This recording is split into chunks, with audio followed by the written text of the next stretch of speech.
Senopati. Nuwun kula Senopati. Wis sak untara. Pak Tamayuda ora dilahlang Jakawana. Mluruk ana ing Kadipaten Panaris. Nek mestine ki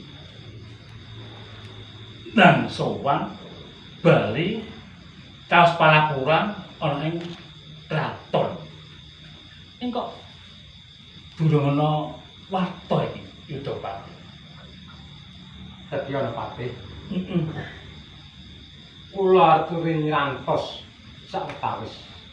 Ya, Para dilah sak rencangipun.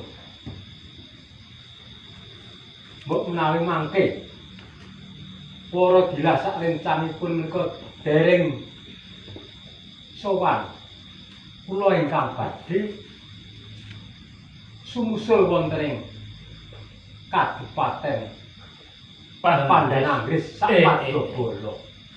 Oh, karmu nyirit Padyabala Inggih, sumusul ing Kadipaten Pandananggris. inggih. Ya, Ngono Pak. Kula ingkang sowan. monggo.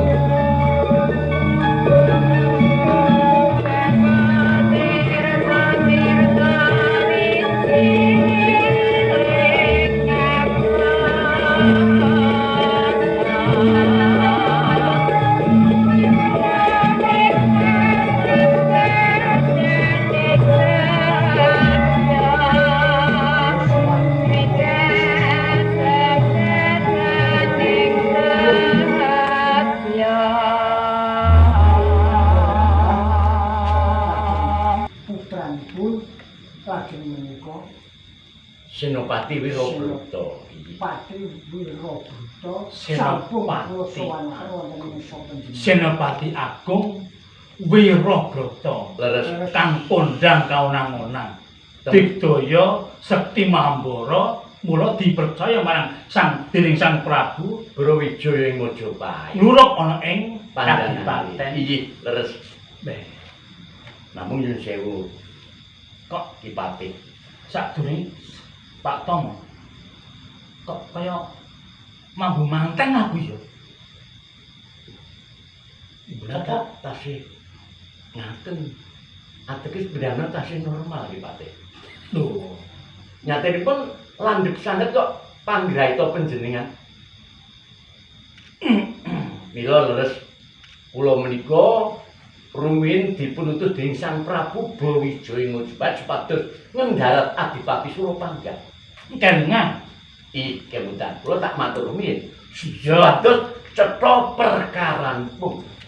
Rene kula menika dipun bang dening Dipati Surapangga menawi kula saged mbetengi Kadipaten Surapangga, Kadipaten Pandananggris. Kula dipun bang kalan kadangipun anom pun Retna Wigati. Kula purun rene Retna Wigati nggih tunggaling wanita ing ayu ing indah. Senajan kula piyambak sampun kagungan garwa para dilah wanita Majapahit ingkang ugi sulistya manah. Pramila rene kula dangu sanget boten pinanggih garwa kula dilah. Kula kacelu dhateng Retna Wigati. Kula dipun bang supados mbetengi Kadipaten Pandananggris. Pramila ngaten Kipati minangka penjangga sulih salinaning Sang Prabu Brawijaya Majapahit. Kula ngono menawi kula lepat kewajiban kula minangka Senopati Agung Majapahit. Lan kula sowan wonten sadalem Kipati mriku namung badhe nyuwun pangapunten so rumas maik kula menika klentang nggih kula nindakaken kewajiban. Pidana menapa kawon badhe kula ampahi. Namung saupan kula kapidana dening Redata Agung Majapahit kula titip garwa kula para dilah Retna Wigati kali yoga kula Jakawana menawi saged ngemutaken katil wenging manah kula Kipati.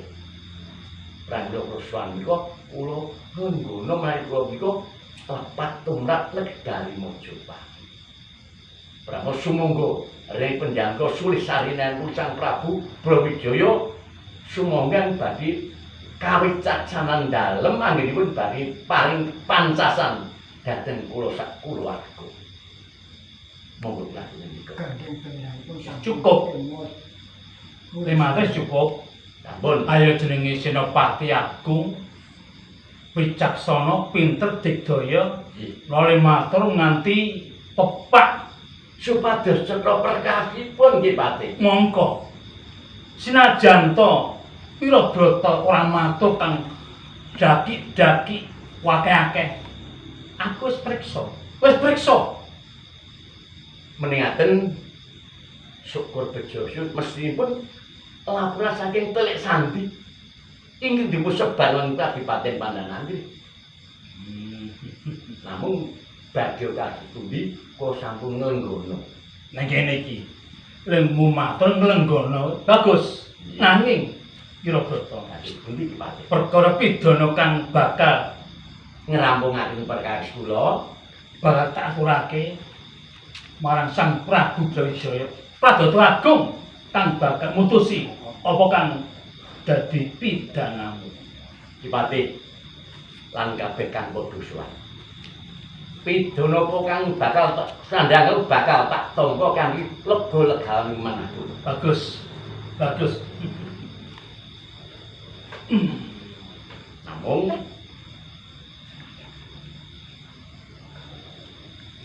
Pak nyumpang ngapunten. Kepareng kula matur. piye diajar ngatur apa? Badhe kados pundi menika sisihan kula nyuwun pangenten-enten dhateng menika Bojomu injil ning aku ora bisa paring keputusan. Sesuk ing Pradata Agung kang bakal paring keputusan perkara pidanane bojomu. Bapak kok mendel wae. Warodila. Matur to, Pak. Mesake putumu kae lagi wae ketemu karo Rama. Diajeng Warodila. Diajeng Warodila. Aku nek matur. Ndak trimo kowe nyuwunake panganening marang aku.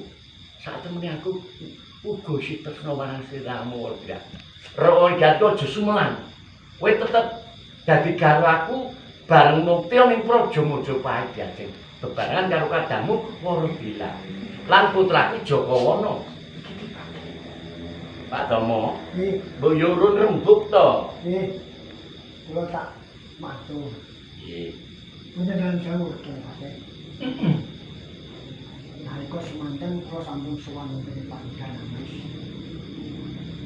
Saestu kula sampun kepanggih dalam kula. Wonten ing mriku pira buta sampun ilmu. Bilih piyambakipun kok minangka duta agung saking praja. Lah iya. Namun gandeng ketriweng nalika semanten panggalipun sademah Wirobrata kepincut dalam endahing warna rai dalem pandangan Gusti. Saksampunipun piyambakipun turun kula ajak wangsul wonten Majapahit. Namun Wirobrata pasrah dhateng Gusti.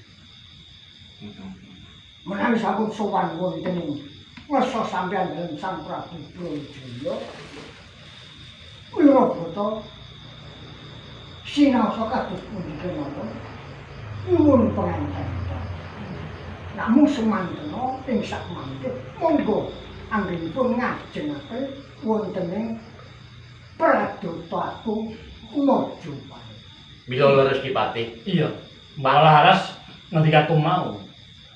Pak Tono minangka seksi lan ingin saged paring pun dhateng tumindak kula. Kejawi menika garwa kula Warodila Retawejati lan yoga kula Jakawana. Kula sedaya iki saged damel padaring manapa iki saged damel emut penggalih kula supados kula nglenggono kalapan kula wonten ing Praja Majapahit. Bagus.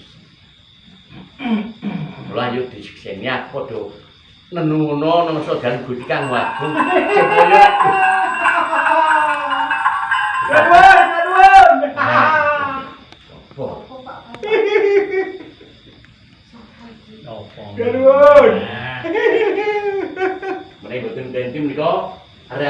Sang Prabu Brawijaya Majapahit.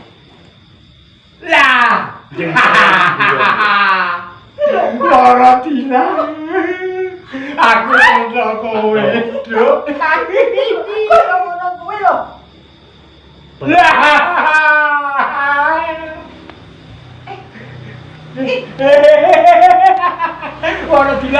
Lara Dina.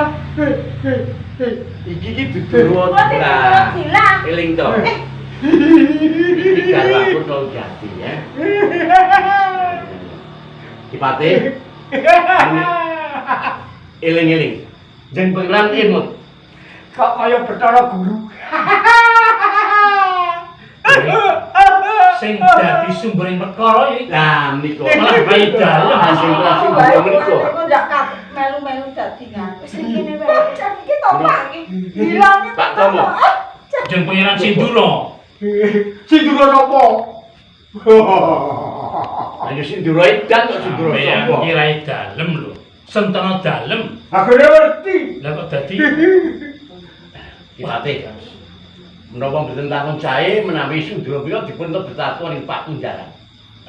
Menapa wonten ing griya Dirabekke mawon.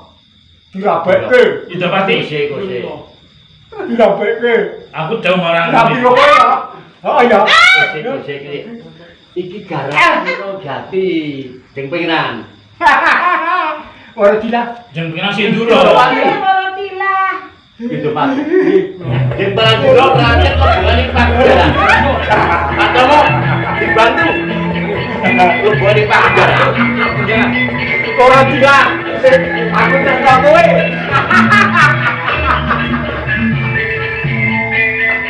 Wong edan nyambi gapul rokok. Kipate. Monggo sakmenika nuwun ngasa dalem Gusti Kang Agung supados praja Ngobet tansah ayom-ayom tentrem Kipate. Paling kula nyuwun pamit.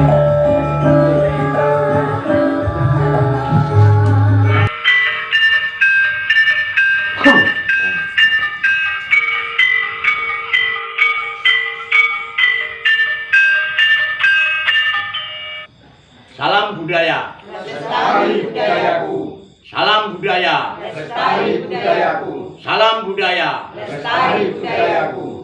Marina Entertainment. Oke.